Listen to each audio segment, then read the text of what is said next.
María Cela. Con nosotros alguien de la familia, sí señor, ¿por qué no? Porque ya Tony Raful dejó de ser Tony Raful para convertirse en el padre de Farideh Raful. Bienvenido, Tony. Gracias. Encantado de estar con ustedes aquí. Y los padres se sienten orgullosos cuando te dejan, ahora te llaman el papá de Farideh, Bueno, ¿verdad? porque es una continuidad histórica, además ha hecho una gran labor, es una persona dedicada por completa a la defensa de los valores sociales, en defensa de las reivindicaciones de la población. Farideh se ha ganado un puesto, yo digo que ella se lo ha ganado también porque había un vacío. Cuando hay un vacío, alguien lo llena, alguien tiene que llenarlo. Así es. Y ella lo llenó. Y entonces hoy día es objeto de reconocimiento de la sociedad. Para orgullo tuyo. Para orgullo mío y del país. Y de todo. Bueno, de pero todo no solo porque había un vacío, sino porque ella ha trabajado Exactamente, Sí, porque hay varios para jóvenes. labrar ese camino. Para realizarse. Hay varios Claro que jóvenes que están llenando ese vacío, pero hay algunos que trabajan más que otros. Exactamente, se dedican más. Bueno, Tony es político, ustedes lo conocen de hace muchos años, poeta, escritor. Y Tony acaba de publicar este libro, La Rapsodia del Crimen, Trujillo versus Castillo Armas. Una historia que para los dominicanos es prácticamente desconocido. Un libro que después de 3 años de investigación demuestra la participación de el dictador, el tirano Rafael Leónidas Trujillo en la muerte del presidente guatemalteco Castillo Armas en el Palacio en el 1957. Sí, hace 60 años. Hace 60 años. Tú dejaste a todo el mundo con la boca abierta con esto. ¿De dónde sacaste esto debajo de la manga? ¿Cómo fue? ¿Por qué te interesó esta historia en particular? ¿Y cómo has probado esto? Bueno, porque Trujillo cometió un sinnúmero de crímenes y acciones extraterritoriales.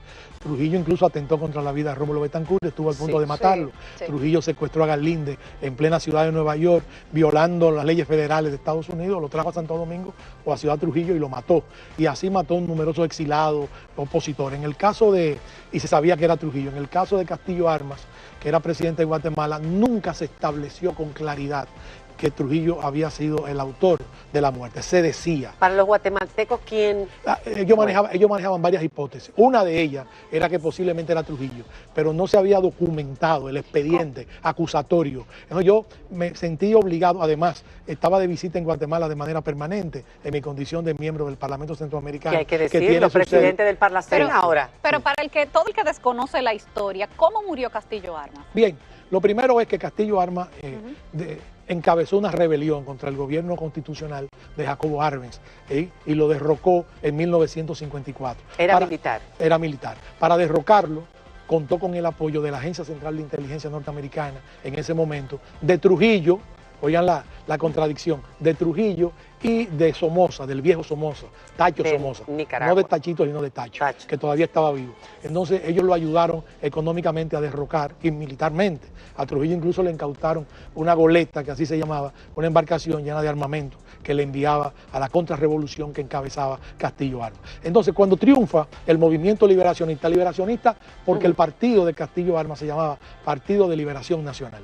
Entonces, al triunfar Castillo Armas, derrocar a Arbenz, a quien acusaban de comunista, pero Trujillo estaba muy interesado en ese derrocamiento, porque Guatemala le había dado albergue a los exilados antitrujillistas, y de Guatemala salió una invasión, mejor dicho, una repatriación armada, porque los dominicanos no pueden invadir su país. No, repatriación armada. Me encanta el nombre. Entonces, cuando se produjo de Guatemala en 1949, que llegó en la bahía de Luperón, aquí el 19 de junio de ese año. Por eso él apoyó a Castillo Armas. Él apoyó a Castillo Armas porque necesitaba un gobierno amigo en Guatemala que le limpiara de exilados antitrujillistas para no tener ese problema como lo tenía. Entonces, cuando derrocan a Arbenz y toma el poder Castillo Armas, Trujillo esperaba, lógicamente, el reconocimiento al aporte que él había hecho a esa causa. Trujillo le reclamó a Castillo Armas 3 cosas y ninguna la cumplió Castillo Armas.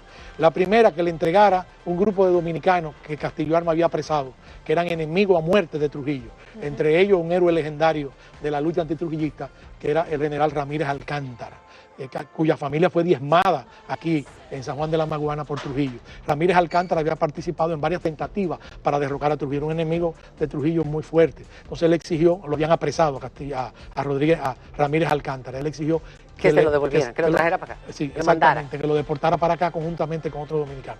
Castillo Armas no lo hizo.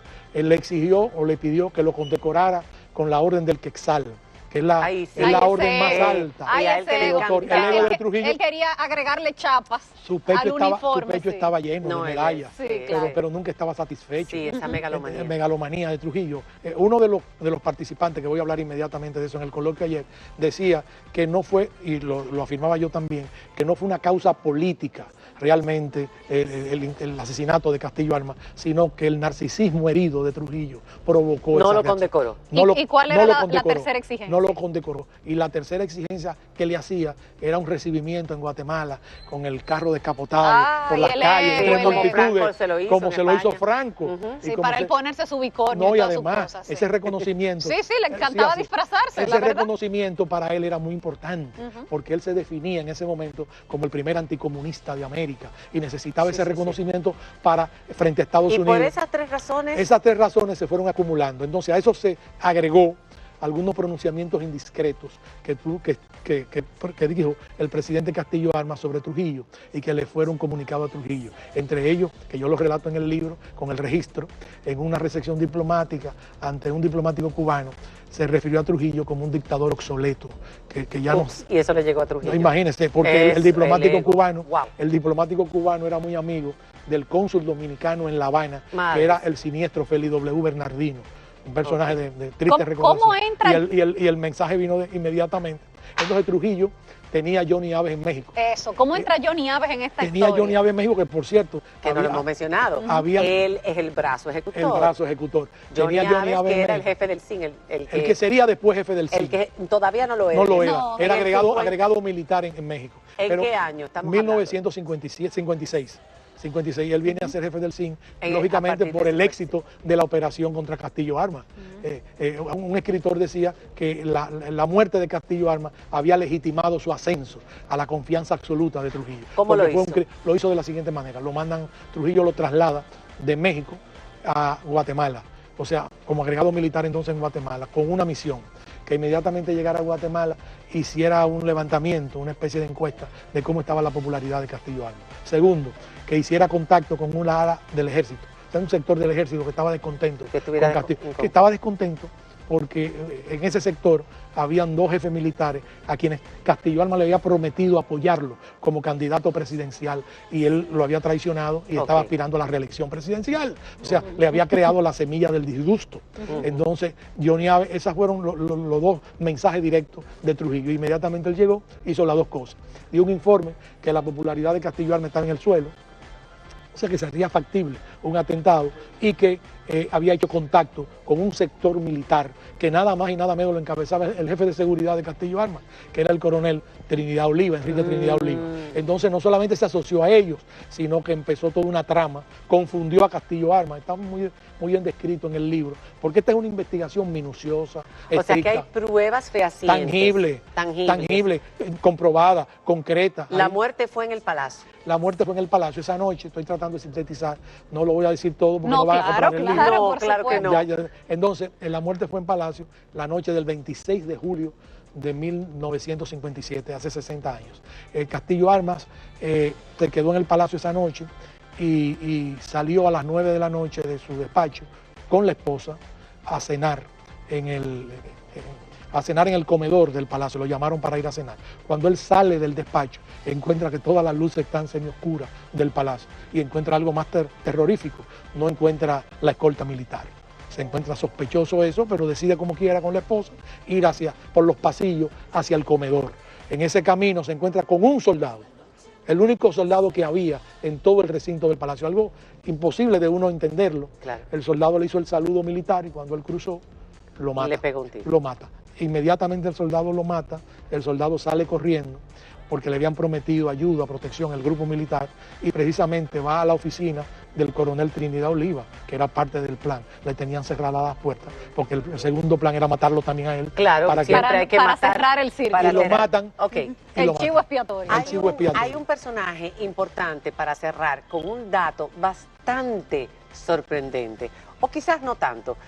La amante de este presidente guatemalteco, Castillo Armas, una ex Miss Guatemala, llamada Gloria Bolaños. Que está viva. Que todavía está viva, con la que tú te entrevistaste en múltiples ocasiones. Así es. Y que fue traída a República Dominicana por Aves, por Johnny Aves, y que hablaba en Radio Televisión Dominicana, La Voz Dominicana en aquel entonces, acusando a los guatemaltecos y a una facción determinada, a los amigos de él, a los liberacionistas, de ser los responsables de la muerte. Esta mujer dice que Johnny Aves está vivo. Claro, María Cela se leyó el libro, evidentemente. No, tiene un dominio total. No me lo he leído. Pero dice sí, que Johnny Aves está vivo. Sí, ella dice que la supuesta muerte de Johnny Aves en Haití fue un simulacro. Y que Johnny Aves colaboraba con la Agencia Central de Inteligencia Norteamericana desde finales de la dictadura de Trujillo. Ella misma era colaboradora de la Agencia Central de Inteligencia porque yo detecté un informe, el informe Bolaño desde Guatemala, de la CIA, está registrado en los papeles desclasificados de Estados Unidos, o sea, eso no tiene duda ni amerita ningún tipo de investigación más allá de la prueba. Entonces ella me confesó y me dijo, él trabajaba con la CIA, en Haití eso fue un simulacro, él escapó, o lo sacaron de Haití bajo el sistema de protección de la Agencia Central de Inteligencia, su confidente. Cambió el rostro, se hizo la operación. Y que hoy tiene 92 años y que ella lo ha visto varias veces. Que la última vez que lo vio hace un año, que la visitó.